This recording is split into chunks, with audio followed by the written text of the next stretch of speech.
नमस्कार। आज एक प्रसंग माझ्या डोळ्यासमोर घडला। काही लोकांना या गोष्टीची शरम वाटली पाहिजे, यासाठी आपण 20 ते 30 लाखाची गाडी घेतो। त्या गाडीला पेट्रोल भरण्याकरिता जेव्हा आपण पेट्रोल पंपावरती जातो, त्या पंपावरती आपण 5 ते 7 हजाराचं पेट्रोल त्या गाडीमध्ये भरतो आणि त्याच गाडीच्या टायरमध्ये हवा भरण्याकरिता आपण जातो। तेव्हा त्या ठिकाणी बऱ्याच पेट्रोल पंपावरती वयस्कर काका मामा कामाला असतात।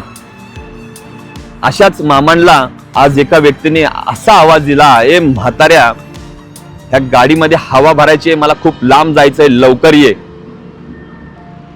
तुम्ही मला सांगा, त्या व्यक्तीने त्या आजोबांना ही हाक मारलेली योग्य आहे का? नाही।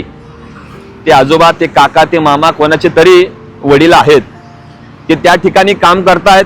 ह्याला कारण एकच आहे, ते कारण म्हणजे त्यांच्यावर असलेली वेळ, वाईट वेळ, त्यांच्यावर असलेला हा प्रसंग।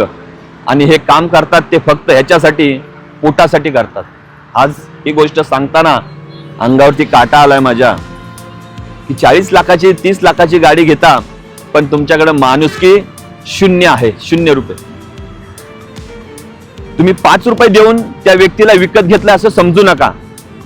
तुमच्या 5 रुपयाशी त्यांना घेणं देणं नाहीये, पण तुम्ही प्रेमाने जी हाक माराल ना, त्या प्रेमाशी त्यांना खूप आपुलकी आहे। मामा, काका, आजोबा, जे काही असेल ते। जर तुम्हाला कोणाला इज्जत देता येत नसेल ना, तर कोणाच्या गरिबीशी आणि कोणाच्या भावनेशी तुम्ही खेळू नका। ज्या व्यक्तीने अशी हाक मारली, त्या व्यक्तीला मी आज चोख प्रत्युत्तर दिलेलं आहे। ती व्यक्ती देखील ही व्हिडिओ पाहत असेल तर मी जे काही केलं ते योग्य केलं की नाही केलं हे मला माहित नाही, याचं उत्तर आज तुम्ही मला द्याल। नमस्कार।